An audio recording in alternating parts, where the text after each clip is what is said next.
Yeah, all I'm going to say, Eugene, is once is bad luck, but twice is an intelligence operation to shut us down. You're going That's with what I'm sabotage. reporting tonight. I'm going with intelligence agency. I don't know if it's MI6. I don't know if it's the CIA. Yeah. I don't know if it's Unit 8200. We should have set it up so we could do some prop bets or something so we could get other people's thoughts and their money, because the house always wins. Super Bowl coming up. Remember that, no matter how much you think it's going to work out for you. Eugene asked me, Eugene was like, before when we weren't recording, he said, Rania, very jokingly, are you going to watch the Super Bowl on Sunday? And then I laughed and said, Eugene, I don't even know who's playing. Well, that's all right. I'm not going to shame you here. Too much has already happened here today. Shout out to everyone, the viewers who are sticking with us. Shout out to a number of our guests, especially Akili Mali Choma Choma, who is joining us from the Democratic Republic of Congo. He sends his regards to the audience, and we'll try to get him back on in future weeks to give us some of the on-the-ground conversation there about what's happening, major ongoing issues. As he mentioned, there's allegedly going to be a summit in Tanzania between Felix Tshisekedi, the president of DRC, and Paul Kagame, the president of Rwanda. Tanzania, of course, is the only country that's a member of both SADC, Southern African Development Community, and East African Community. So sort of both of the regional organizations in Africa that encompass the two. So many people are hoping that something will happen, a better situation, but, really terrible situation. Goma cut off, many different aspects to it, Rania, but, an interesting factor in many different ways, because so much of our lives are running on what happens on the Congo. But as you often point out, the way it's covered, all these African, stories, it's really just like, oh, these poor, sad people who are just killing and murdering each other. Just nothing you can do about it, just who they are. And I think it's unfortunate that we don't have the opportunity for, more intelligent commentary, but I guess that's why we're here, to try to bring you, especially Congolese voices, which you also rarely hear on these questions. They find some, white guy from SAIS at Johns Hopkins to tell you about the Congo. Anyway, sorry, no disrespect to white guys at SAIS, but Well, I gotta say that it's incredible, because it's like, I actually was, first of all, I want to say, read People's Dispatch. If you're looking for news, they've got a recent piece that's very useful and actually tells you what's going on. Because when you read anything else, it's just like a bunch of people got killed in horrific violence that's for some reason escalated. And Rwanda's maybe not the greatest player, but there's no mention of the imperialism involved. I mean, this is the poorest country, one of the poorest countries, if not the poorest country in the world, yet is super rich in mineral resources that are needed to make the things that the world runs on. So, could it be that just like imperialism exploits most of the world, this violence has to do with trying to extract resources out of this incredibly rich country? And then Rwanda's role in that, the international community's role in that. I mean, and the fact that you also take, I hate to use this word because I know it's used by imperialists often, but the agency of Congolese people, you wouldn't even know that people on the ground are making demands for their own sovereignty and access to their own wealth, because it's just Black people are killing each other, because in Africa, that's what they do. No, that's I think you're narrative. 100% right. 100% right. Yeah, $24 trillion under the soil. Some of these rebel groups like M23 who seized this territory making like $90,000 a month. It's all about who is going to control these mineral resources, who is going to be the key interlocutor between Congo and the international market for coltan, for cobalt, for gold, and shipping it into all the various different markets to become different parts of different things that end up in our cell phones, our computers, our EV batteries, in the case of gold, our jewelry, all these different pieces. But no, I think you make a very, very, very important point there, Rania, that people are not being given that context. And one of the points we were leaving off on with the Akili Mali, and in just a second we'll get ready to go to one of our next guests. But I think an important point, you've seen Emmanuel Macron, you've seen the U.S. government, you've seen the UK. They're putting out a lot of PR statements. Oh, we want the war to end. We want the war to stop. There should be a ceasefire. But all of these countries are working very closely with Rwanda. They're arming their military. They're funding all these various different entities. And so, of course, they have many points of leverage if they wanted to stop the conflict. Yet they do not use those points of leverage in any significant way. And I think that speaks to the nature of how they are embarrassed that a country they're close to, one of their proxies, is acting in a way that so many people around the world are outraged at, but they're unwilling to rein them in. And Kabali Musevuli, who also, by the way, on Friday, We'll be doing a panel discussion on this issue at the International People's Assembly. He did one today with the African stream, if people want to check that out. That's why he calls Rwanda, one of the reasons he calls Rwanda the Israel of Africa, because similar to how the United States and these Western countries might criticize Israel in this way or that way, they'll do nothing to ever try to change their behavior and in fact facilitate it in different ways. Like at one of the points Kambale made, some of the weapons being used by M23 in the eastern part of the Congo are the same weapons given by the West to Rwanda, and yet you never hear that, when they're crying their crocodile tears and trying to both sides the issue. So there's a lot going on. The Congolese parliament met yesterday, and there's a lot of discussion about what role the DRC will play. We'll see what will take place in this summit conference in Tanzania that's supposed to come up in the latter half of this week. But hopefully this conflict can come to a close and there can be a more sustainable resolution over the long term. But we'll have to see. A lot of powerful interests who I think prefer it to be filled with chaos, which makes it easier to extract those minerals with very little accountability in terms of how people are treated in the mining industry there in Eastern DRC. But I think, Rania, we can move ahead here to another critically important issue. That is, of course, the ongoing issue of U.S.-Mexico tensions, I guess you could call them, over trade. There is a brief flare-up of tariffs, and then it was resolved relatively quickly for now. But to explain all of this and get into everything around it, we are very, very honored to be joined here once again on the show by Kurt Hackbarth, who's a writer, journalist for Jacobin Magazine, and also the host of Soberanía, the Mexican politics podcast. Kurt, as always, thanks for being with us. Thanks very much for having me, guys. Apologies ahead of time for the light. I'm in a new apartment here in Mexico City, but I'm with you.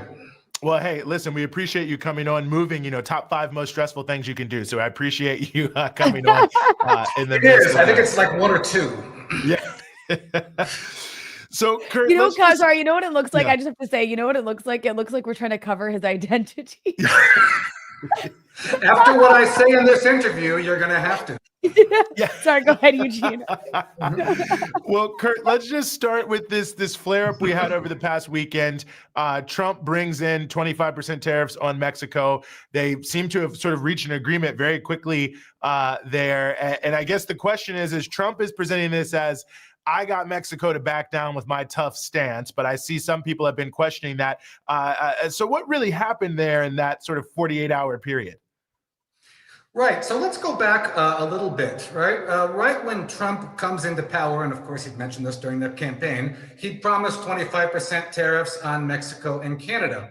Claudia Sheinbaum responded with a very well-worded letter that got a lot of traction in the U.S. press, right? Which she said basically, you tariff us, we'll have, and if you really want to do something about the fentanyl problem, let's recall that most of the fentanyl goes in for U.S. citizens, and most of the weapons comes from the U.S. through to Mexico, but all the dead bodies are on our side. So let's look at the overall picture.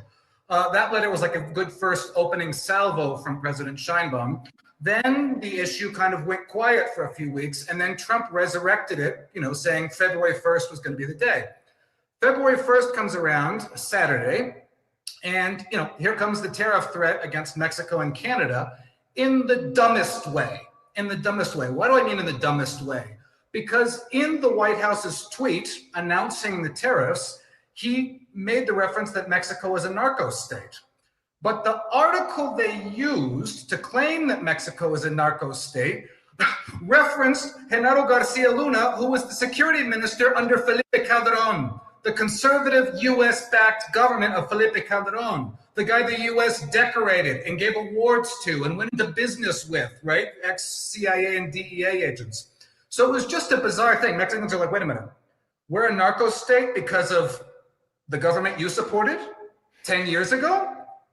So it was just a ridiculous situation. And let's recall, I think we talked about in the last interview, how, articles from the New York Times and ProPublica, all of this propaganda was set up exactly so that Trump could make this ludicrous claim, right?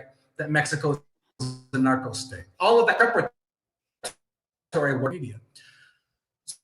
So basically, the Trump threat goes ahead, right? The threat goes ahead, and then by Monday, it was resolved.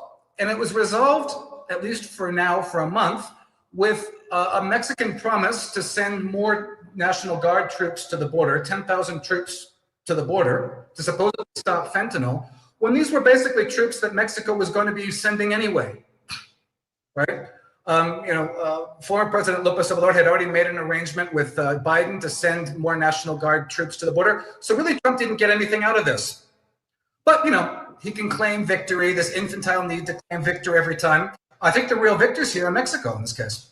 I want you to elaborate on that, because obviously the entire media narrative in the US, as I'm sure you've seen, has been that Trump ultimately, played the bully, and everybody was like, oh, this is a bit much, but ultimately got what he wanted out of it. So, wow, Trump's kind of impressive. That's sort of been the overwhelming, I feel, perception of what happened. So explain why it's Mexico that came out of this victorious. Well, because let's see what's in the agreement. The agreement was to send 10,000 more National Guard, members to the border. Let's recall this is a 2,000-kilometer border. 10,000 National Guard troops due to a 2,000-kilometer border. It's symbolic just to begin with, right? And if you want to stop fentanyl, let's recall the vast majority of fentanyl goes through legal border crossings and is trafficked by U.S. citizens. 10,000 National Guard troops are not going to be doing that, not going to be stopping that, because it's a U.S. responsibility. The U.S. citizens are trafficking that fentanyl through legal border crossings, in many cases with, the connivance of border patrol agents and with U.S. police. We have to say it, right? So, it's a symbolic thing. It's not going to stop the flow of fentanyl as long as there's demand in the United States. So it's a way for Trump to claim victory. And this is, something that López Obrador was already doing. It was something he was already doing before. We saw a similar dynamic with Colombia, where Trump, threatened one Sunday to place 25% tariffs on Colombia. Petro says, all right, well, we'll do tariffs to you. And then Trump backs down. And what he got was, they're going to continue to do the same deportation flights that they were doing before. So it's a similar dynamic. Mexico agreed to send National Guard troops to the border that they were already in the process of sending, right? And what Sheinbaum got was a promise from Trump, we'll see how far it goes, I don't have much faith in this, to finally address the issue of high-caliber U.S. weaponry flooding into Mexico and undermining any Mexican attempts to control guns and control guns getting to the cartels. Mexico has strict gun control laws that are systematically undermined by, U.S. gun manufacturers who depend on sales to Mexican cartels as a large part of their profits.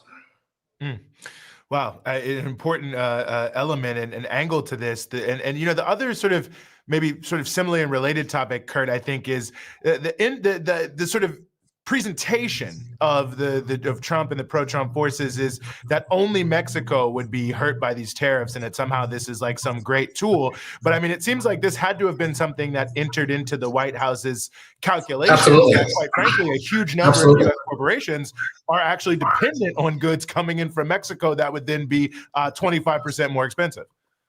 Yeah, and there's a lot of ways that the tariffs would affect the U.S. public. First of all, it's fruit and veg, right? Your avocado dip and all that stuff for the Super Bowl, and a lot of other things would be hit with a 25% tariff right at a time of very expensive grocery prices in the United States.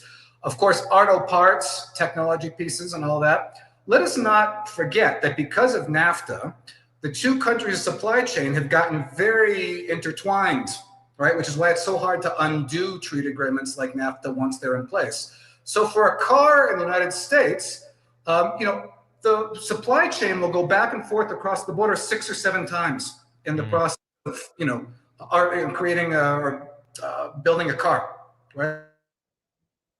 So having a tariff each time it would then come across the Mexico-U.S. border again. So you'd be basically hitting U.S. car manufacturers, amongst others, right? Remember what Chomsky said back in the 90s. A lot of what we call free trade is multinationals doing trade within themselves and taking advantage of cheaper labor and cheaper regulatory environments. So it's basically the automakers and other big companies which have supply chains on both sides of the border that are going to be hit, plus things like fruit and vegetable, plus other parts that would really hit the U.S. economy. And of course, right, Axios magazine reported that there were people who were worried about that, right? And Trump was feeling pressure from those lobbies. besides, other pressure that we've seen in the streets. Let's not forget this day without migrants that happened this week. How great was that to see? It reminded me of the mobilizations 20 or so years ago when 500,000 people came out in the streets of Los Angeles. That also had an effect. And actually, Sheinbaum mentioned that in her press conference when she got off the phone with Trump. She's like, you guys had my back. We felt that. We felt that from you. And if, Mexicans boycott U.S. products, because there was that move afoot in these days for Mexicans to start boycotting U.S. products, it would be a really interesting pincer movement of, the Latino and Mexico community in the United States, plus the Mexican community here doing boycotts. Well, you have some really interesting international solidarity rising up, and that had to have entered into play. Mm-hmm. So, Kurt, President Sheinbaum basically negotiated this 1 month delay, right? So then what happens after 1 month? One, and two, I mean, I think it's interesting, she's relatively new in office. She had just passed the 100 days, which we talked to you about previously. Right. And this was really like a test of what it's going to be like for her dealing with Donald Trump, because he's the president for the next 4 years and Mexico is in his crosshairs. So I think it definitely signifies her strength in a way that everybody was waiting to see. I guess it's just more of a comment I'm asking you to comment extra on. No, absolutely. I think we did see the best side of Claudia Sheinbaum in these negotiations. She's a scientist.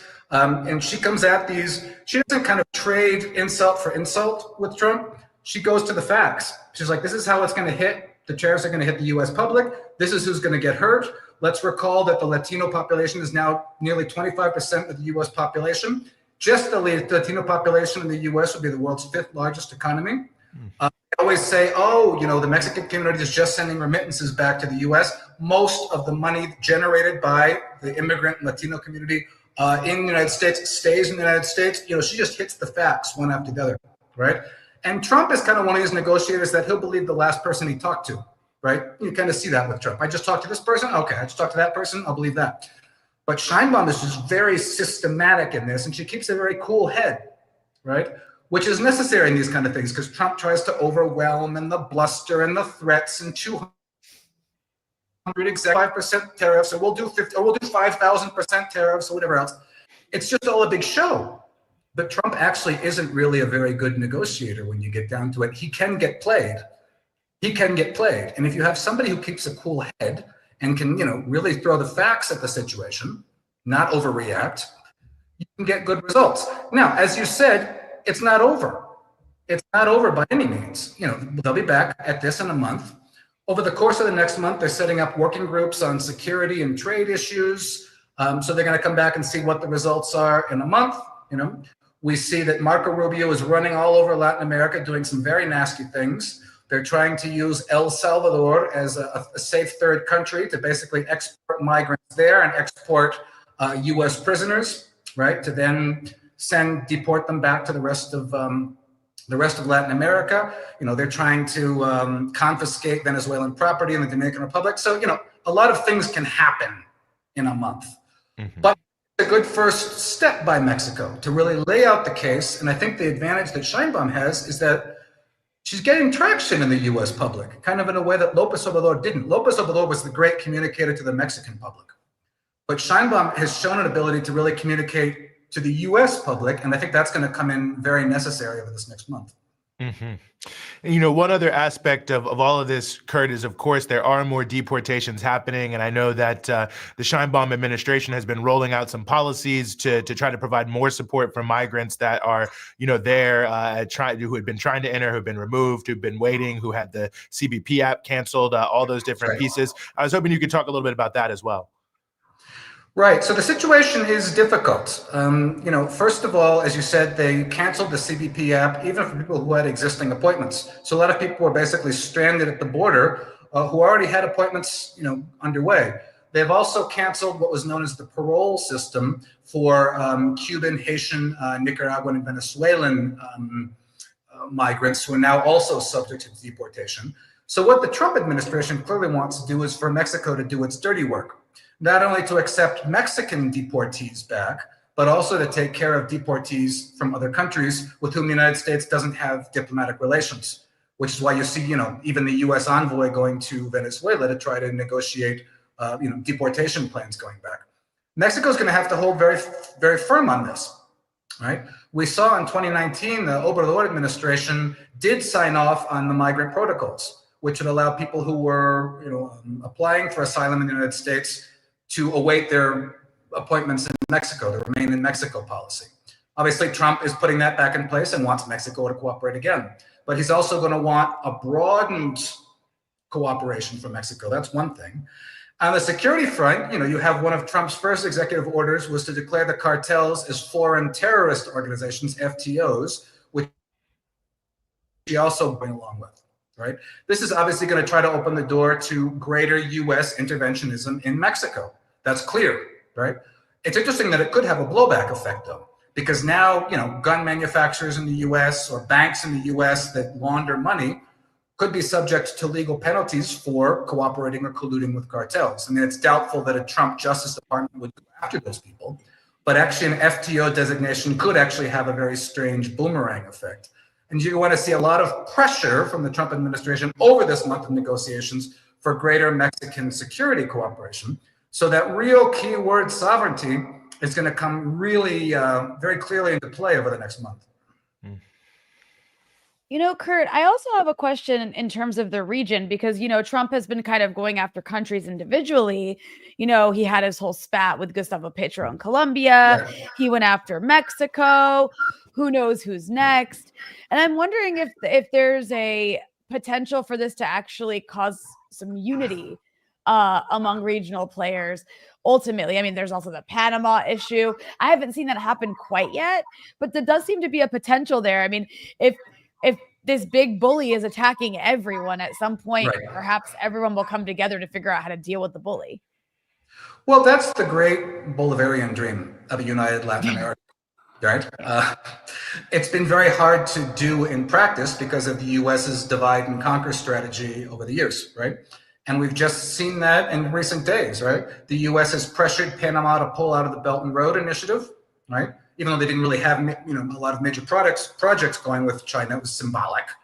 And then you see Ecuador, Noboa's Ecuador, trying to play mini-me Trump in applying tariffs on Mexico. And Mexico's like, oh, okay, right? You go ahead with that, right?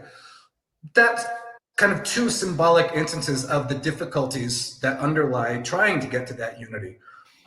Just after the Colombia incident, the president of Honduras did convene the meeting of CELAC, which is the meeting of Latin American and Caribbean countries. It's kind of Latin America's answer to the OAS without the US, right? But they didn't have consensus. They didn't have consensus, and they didn't manage to convene that meeting. So that's on hold right now. I'd like to think that this will happen, certainly within Mexico. And I think there's always the law of unintended consequences with these things. Trump tries to play the bully and tries to bludgeon countries. What you then often get is, a greater sense of nationalism and a greater sense of national pride as a consequence. Sheinbaum's popularity rating, skyrocketed over 80% because of this. So there's always the law of unintended consequences with this. Will that extend to more regional cooperation? Boy, I hope so. But it's been a hard, long road for Latin America to do that. The first real instance of it during Baby Bush, right? When you had, initiatives like UNASUR, when you had initiatives like ALBA, right? We're kind of in a second mini pink tide, kind of, but not exactly. And now Mexico's in the mix, which it wasn't 20 years ago. So is there a greater chance of this? We'll see. But just to close on the point, even if CELAC doesn't manage to get its act together, that doesn't preclude, regional cooperation with ad hoc coalitions of countries. Like in other instances, Mexico, Brazil, and Colombia, the major left-wing governments in Latin America have managed to, work together on certain issues. So you may see some ad hoc groupings if we don't see the full CELAC come together. Mm-hmm. Well, a lot to watch, a lot to keep following. And as always, we really appreciate you helping us sort through it all. Kurt Hackbarth, writer, journalist, and host of the Soberanía, the Mexican Politics Podcast. Thank you so much for joining us here on the Freedom Side. Thanks, guys. And thanks for protecting my identity. Anytime. That's what we do here at Breakthrough News. I know that we had some technical difficulties. Some of you stuck with us through all 3 streams. But for those who just tuned into this one and missed the beginning of the first stream that was assassinated, I want to remind everybody to please like, subscribe, and share. It helps boost us in the algorithm if you smash that like button. And also just throwing it out there, once again, you can help support our programming here so we can conquer those technological gremlins by becoming a member of Breakthrough News by going to patreon.com/Breakthrough News. And for as little as $5 a month, you can access exclusive content and exclusive merch. Eugene. Well, Rania, I appreciate that. Great reminder. Thanks for getting our audience up to speed here. We want to turn to another critically important issue, and that is the ongoing and intensifying, it seems, crackdown on free speech, at least where it concerns people speaking out in solidarity with the Palestinian people on campuses here across the United States. And we are very, very honored to be joined here on the show by Dylan Sabo, who's a staff attorney at Palestine Legal. Dylan, thanks so much for being with us. Thank you, Eugene. Thank you, Rania. Thanks for having us on. Well, it's really an honor to have you here. I mean, this is a critical issue, obviously. I think people have probably seen some that there is, crackdowns on students on campus, but maybe to give us a 20,000-foot view of where we are here. I mean, it seems to me that there's been an intensification as well as we've come into the new administration of attacks on students by various institutions. Yeah, thank you, Eugene. So over the past 15 months, really, and before that as well, we've seen a really massive outgrowth of the student movement with respect to solidarity for Palestine. So a tremendous amount of organizing on campuses across the country, and really a tremendous amount of new organizing since the start of Israel's genocidal onslaught on the Gaza Strip that began in October of 2023. And so really what began as really focused demands on campuses around ending their university's complicity with the Zionist regime and Israel's genocide has turned into a counter-repression movement, right? So instead of honoring these very pretty basic and moral demands that the student movement was putting to their institutions, these institutions instead engaged in really repressive crackdowns, including the use of law enforcement and the overuse of student disciplinary processes to really raise the costs of speaking out for Palestine, right? So this is part of a long-standing issue about how Palestine and pro-Palestine speech is treated differently in the United States, and we know why that is, right? That's because advocating for Palestinian liberation is a threat to the U.S. imperial project, right? So that is the reason why Palestinians are targeted and people in solidarity with Palestinians are targeted, because the message of dissent that they're expressing poses a threat to U.S. Hegemonic power and imperialist interests. And so we've seen, especially in the spring, we saw the massive, extremely powerful student encampment movements, where students across the country said, we're gonna occupy space on our campuses and really make sure our voices are heard. And those voices were heard. They made it all the way to Gaza and inspired people there on the ground. And so now what do we see? We see a tremendous amount of fear in the Zionist lobby, right? So what are they scared of? They're scared of people hearing this message, the message for Palestinian liberation, and they're scared that across the country, the young people who represent the future of the American public opinion are rejecting Zionism and expressing their support for Palestinian liberation. And given Israel's position as an appendage of American empire, losing the support of U.S. public opinion is a really it's a core threat to the long-term viability of the Zionist project. And so they have lobbied the Trump administration and the Biden administration before Trump to really crack down on student organizing. And so that's what we're seeing. We're seeing the start and really the continuation of this repressive movement to try and bring consequences on students for voicing these kinds of critiques. And what we've seen so far from the student movement is resilience, right? Students willing to take the risk of certain consequences, willing to do what it takes to protect each other in the face of this repression, because they know that their that their message of Palestinian liberation is more important now than it's ever been. So with this particular crackdown, I mean, it's one of potentially many to come. Is there a possibility to challenge it? One, and two, what else do you all expect this administration to be doing to come after? I guess it's going to be students first and foremost. Yeah. So let me speak a little more concretely and specifically about what the Trump administration is doing here. So in the first Trump administration, the first term in 2019, they passed an executive order that directs the Department of Education to consider this definition that you may have heard about called the IHRA definition. This is a really problematic way of conceptualizing anti-Semitism that basically just takes any and all, for the most part, any and all criticism of the state of Israel and prohibits it and calls it anti-Semitic, right? So in Trump 1, they directed the Department of Education, okay, consider this definition when you are evaluating anti-Semitism on campus. And that was a major concern, and it's a major threat on free expression, right? If you have a Palestinian student who is prohibited from talking about their experience and the experience of their family and their political position around that, that is a grave violation of free expression. So now Trump has come in and he's built on that executive order. He's passed another executive order. And what this executive order does is it asks that universities participate in and aid the federal government in surveilling their own students, right? And it directs elements of the federal government to come up with ways, with different tools to silence Palestine advocates on campus. So this means two things. It means one, that they are continuing their crackdown, right? And that threats to students are real. This is particularly the case for non-citizen students, right? So they have threatened along the campaign that they're going to use deportation as a tool of political suppression, and they're going to continue to do that. I will note, though, this is not new. This is not new to Trump. And we have seen a long history, actually, of particularly anti-Palestinian racism through the U.S. immigration system. That history goes back all the way to the 70s, including like the first introduction of terrorism into the U.S.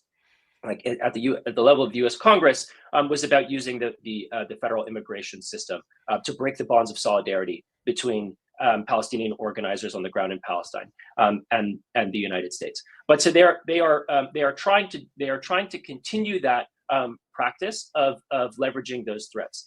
Now they are constrained by the First Amendment, right? So students, particularly on public university campuses, have free speech protections, right? It doesn't mean that the Trump administration will not try to violate those protections, but in terms of what students can do, students can remain firm in their convictions, and they can come to organizations like my own if they feel like their rights are being infringed on, and there will be challenges that are mounted, right? And it may not come right away. But those challenges will come. And my message to students here, right, is to continue to be brave and continue to be strong and continue to speak out. The Trump administration's plan and the Zionist organizations and the Israel lobby's plan works if they can intimidate everyone into silence. Now, that doesn't mean don't be smart, right? If you are at heightened risk because of your citizenship status or other factors, you want to consult and get specific legal advice, right? Especially if you're a non-citizen, but certainly before leaving the country, you want to talk to an immigration attorney. But for everyone more broadly, right? This issue is of vital and critical importance, and we cannot allow the fear tactics of the Trump administration to silence us. I'll remind everyone that Palestinians on the ground have remained steadfast through 15 months of genocide. And we don't pretend like there won't be risks for mobilizing around Palestine in the United States. But the situation demands that we be brave, that we protect each other, and that we advance this cause forward.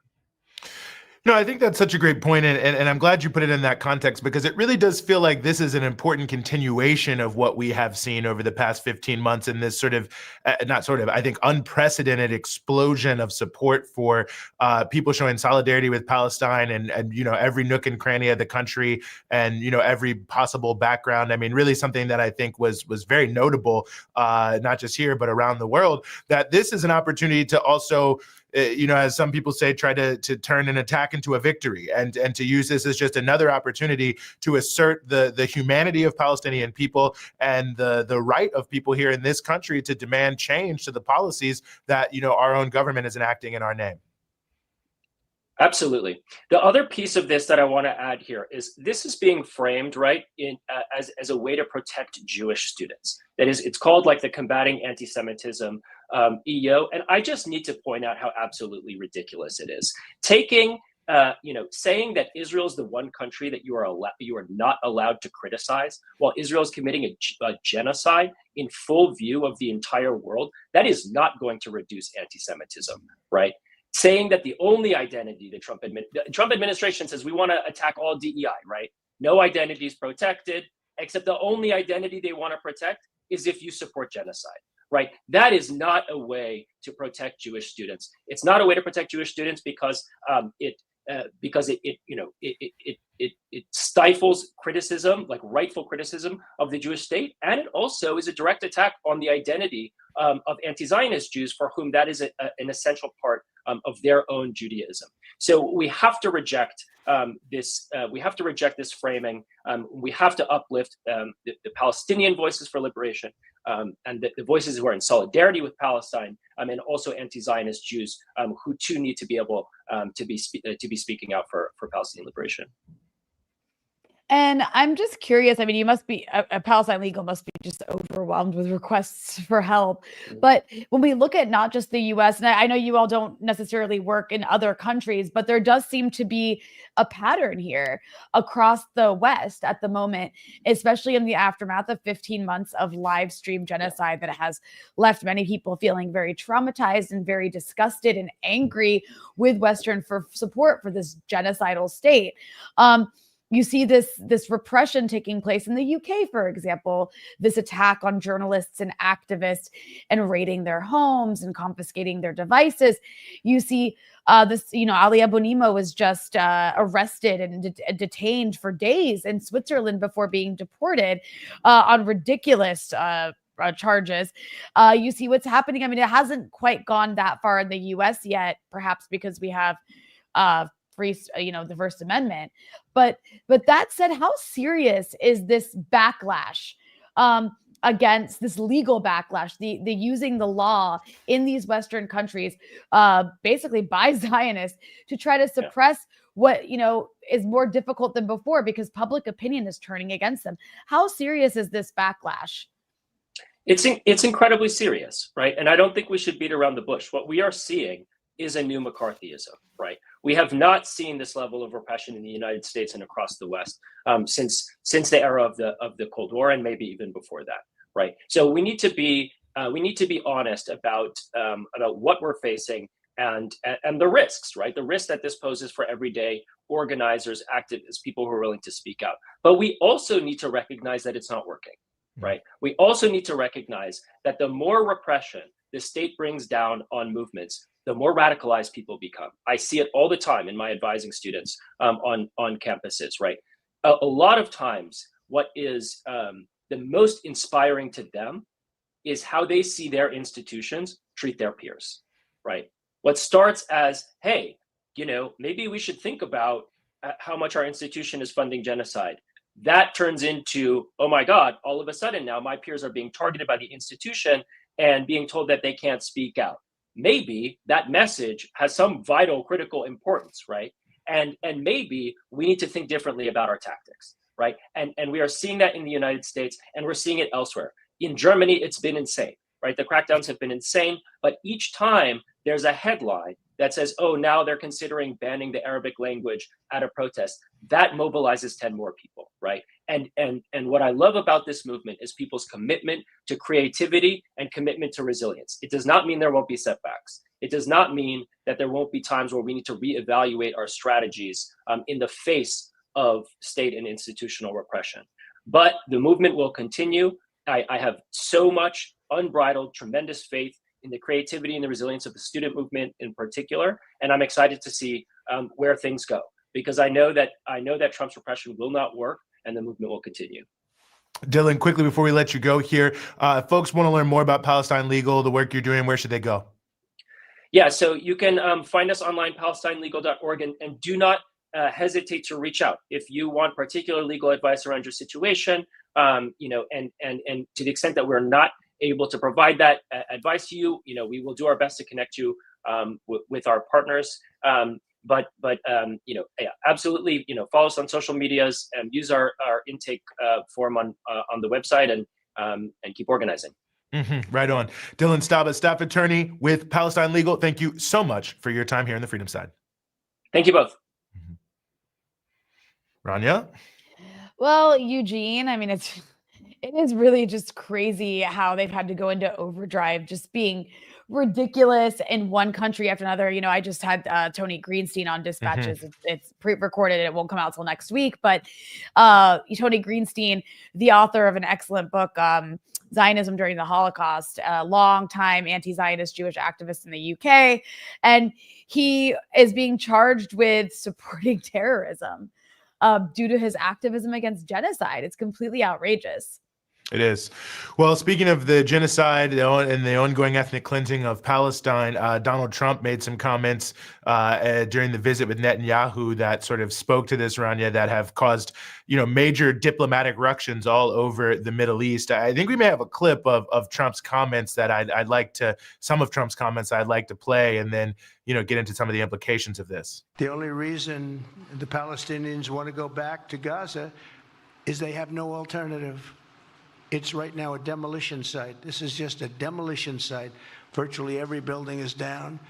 They're living under fallen concrete that's very dangerous and very precarious. They instead can occupy all of a beautiful area with homes and safety, and they can live out their lives in peace and harmony instead of having to go back and do it again.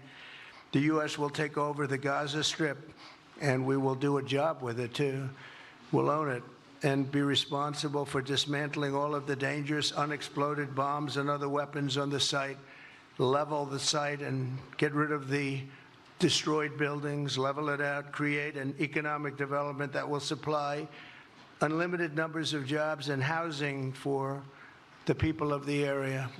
Do a real job, do something different, just can't.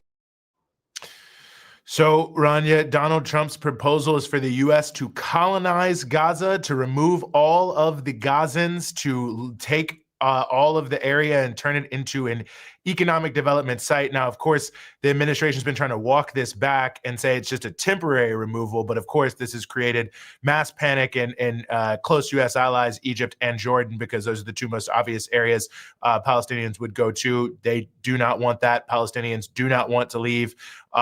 Anyway, now there's all these ructions. But your thoughts on Trump's comments? I mean, it was just the most bizarre press conference on so many levels, but so were most things that happen in Trump 2.0 era, I guess, the theatrics of it, I mean. But logistically speaking, I don't think this is logistically possible. Because of what you just said. I mean, Jordan and Egypt would be the obvious places that Israel's dream is to send the Palestinians of Gaza into Egypt and take over Gaza. And then, of course, then the Palestinians in the West Bank to ethnically cleanse them into Jordan. These are red lines for the Jordanians and the Egyptians.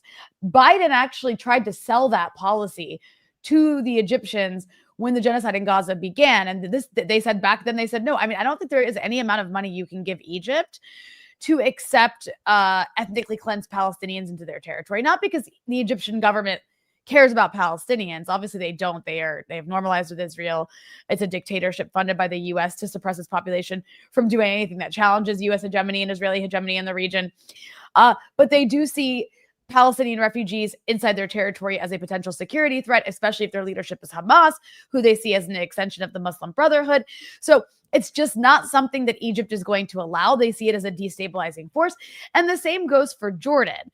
And you've seen them reiterate repeatedly since Trump has been making these comments over and over again that they will not be allowing the displacement of Palestinians into their territory. You even saw Saudi Arabia release a statement after Trump made these comments, signaling that they would oppose this as well. So it's not logistically possible. On top of that, it is blatant, brutal ethnic cleansing. There's no way to cover that up. I mean, I know the New York Times would like to cover it up, even though they hate Trump so much. They just said displacement. That's ethnic cleansing is what Trump is calling for. It's just blatant, brutal colonialism.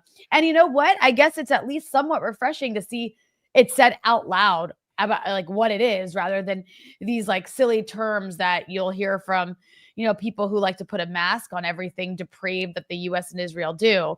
The other thing I'll add is that the entire Western imperialist system spent 15 months pouring billions and billions and billions of dollars in weapons into Israel to decimate Gaza and eliminate Palestinians either by killing them or pushing them out. It didn't work. So after 15 months of the most advanced weaponry that humans have been able to create, was not able to do that. I'm not sure why this proposal in the minds of these people seems workable. It doesn't to me. They're going to run into resistance. People fought and died to stay in Gaza, and they will do it again if they have to. And as we saw, Israel did not defeat Hamas. There is still resistance in Gaza. So I just think it's not serious.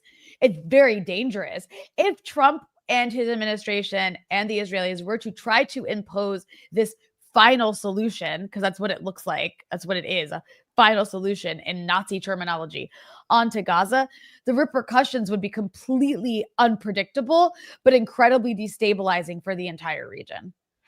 No, I think that's a very good point. I mean, I don't even know who came up with this. I mean, part of why Trump is walking this back is not just the allies of the United States in the West Asia and North Africa, but even inside of the Republican Party. Lindsey Graham, who has been one of the most pro-genocidal individuals over the entire course of the Israeli genocide there in Gaza, of course, basically justifying the Israeli actions by comparing them to the atomic bombing of Hiroshima and Nagasaki. So giving you a sense, like one of the most genocidal people, he actually stated that no senator of either party supports this, that it was a total non-starter, that obviously it would require Americans to go fight, which nobody wants to do. So even amongst like the most hardcore pro-Israeli, love greater Israel, don't care if every Palestinian is killed, in a split second type of people are like, whoa, what is even going on with this plan? So it'll be interesting to see what happens. But I don't know who came up with this, but the only thing I'll just add, Rania, I think you made a lot of points, is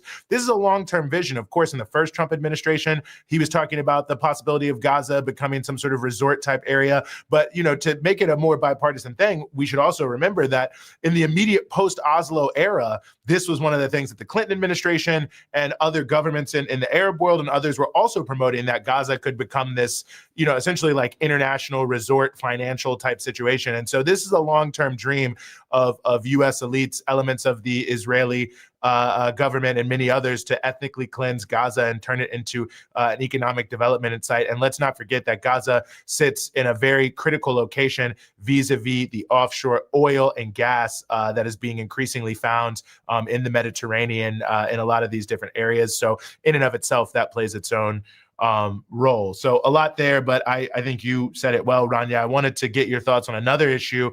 You already mentioned this Trump USAID attacks on USAID, which have brought a lot of different types of opposition, but it's also brought into the conversation some of the more sort of regime change type elements that are under USAID. Chris Murphy, the senator from Connecticut, actually has been one of the number one people sort of promoting this. Before we get into this, I want to just play a clip of Senator Murphy. So Congress writes a law that dictates how USAID spends money to make sure that we're countering Chinese influence inside Africa, to make sure that we don't lose access to critical mineral supplies, so that we're fighting back against Hezbollah in Lebanon.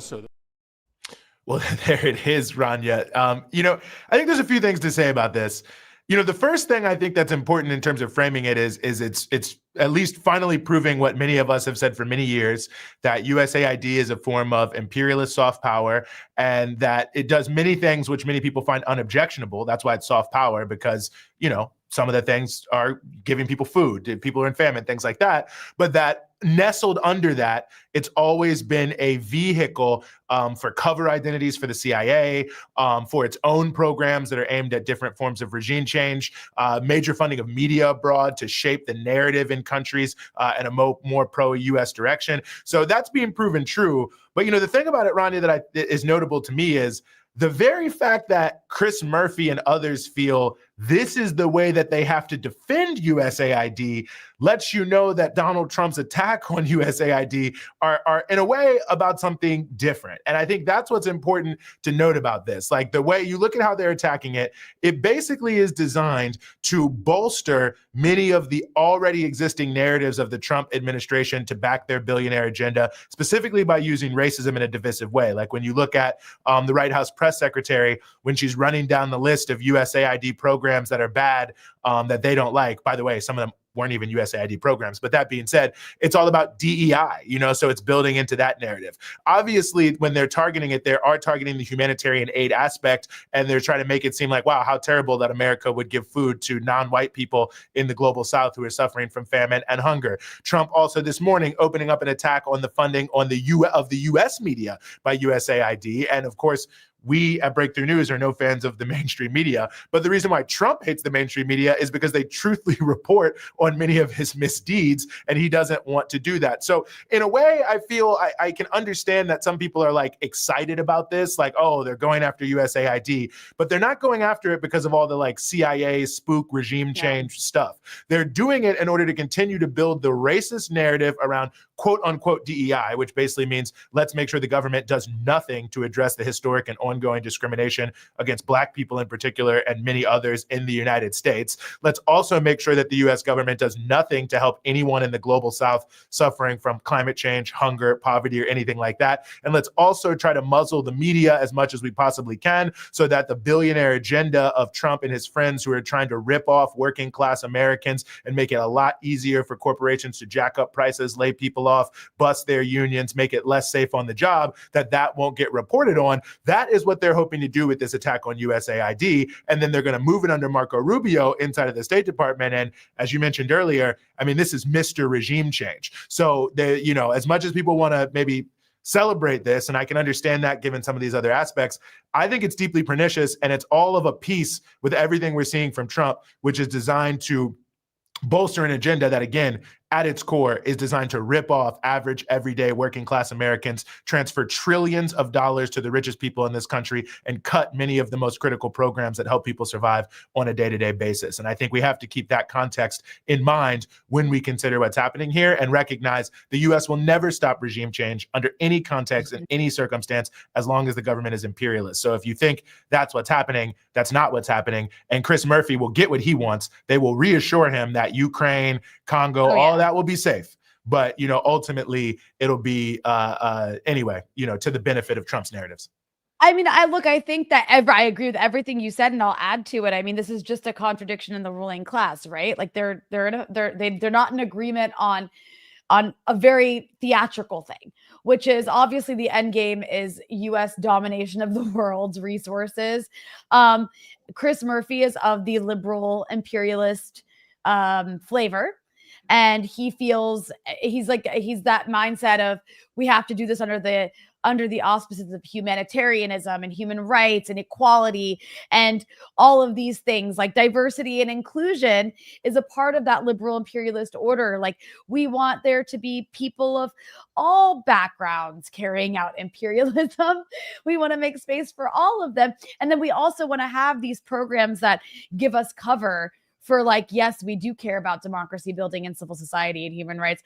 Whereas that sort of, Trumpian, Republican, right-wing version of imperialism is just more brazen, more in your face, more Marco Rubio style, actually, where, they want to play the culture war game because that's a part of their domestic agenda and in their global agenda in many ways as well, to use that as a divisive issue.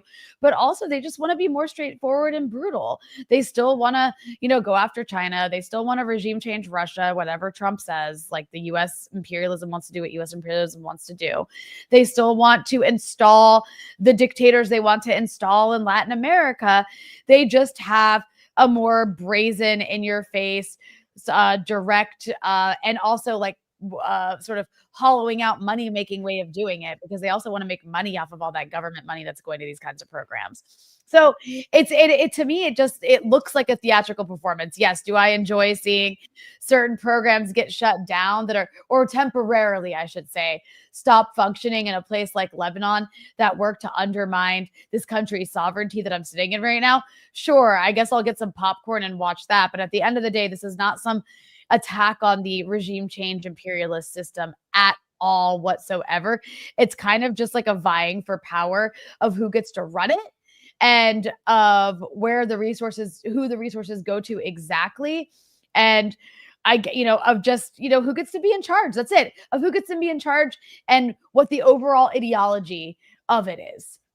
Yeah, I think that's a great point. And I think the thing I'll close on is to speak to your point of it's just who's going to control it. They're not changing the name. They're just going to say move it under State Department. So it'll still be USAID. So they'll still be using aid programs to cover CIA type situations. So that definitely will not change. And Sam Sachs from Means Morning News pointed this out about the memo where they were telling people who had to come into work. And it was like, people who are mission critical and also people attached to specialty programs. And the question he was raising, which I think is, underlining a lot of what we're saying, he said, I wonder what those specialty programs are. So, I think we can see what's really going on here. And I think it speaks to the need for independent politics in the United States. I think so many people are always looking for either the Democrats or the Republicans to come with some agenda that's going to do something. They're trying to find some silver lining in this, that, or the third. But as you said earlier, the issue of agency, I think we have to take our agency back, and we have to develop a politics that can say we should stop sanctioning, going to war, invading, regime changing these countries and all those types of policies. But we actually should be working with people in the global south to address the challenges of hunger, famine, climate change, poverty, immigration, and so on and so forth. And those things we can do those things. They are mutually exclusive. We can get rid of regime change. In fact, we kind of have to if we want to improve the lives of people and help address them. But the idea that we should just, abandon the great challenges of humanity in our time, I think is ridiculous. But we can make that case to people in a way that I think is compelling, but it has to be made, and we can't be looking for the Democrats or for the Republicans or for whoever. We can't just let them set the tone and set the agenda for how every issue is viewed. So, well, we'll have to see a lot, Rania. There's a lot here. We don't want to say too much. We have to save some more for next week because, there's a lot coming, I'm sure, in the next 6 or 7 days. So that will more or less bring us to a close here. Things that you may want to have our viewers remember on the way out, Rania. Yes, make sure you like, subscribe, and share. And as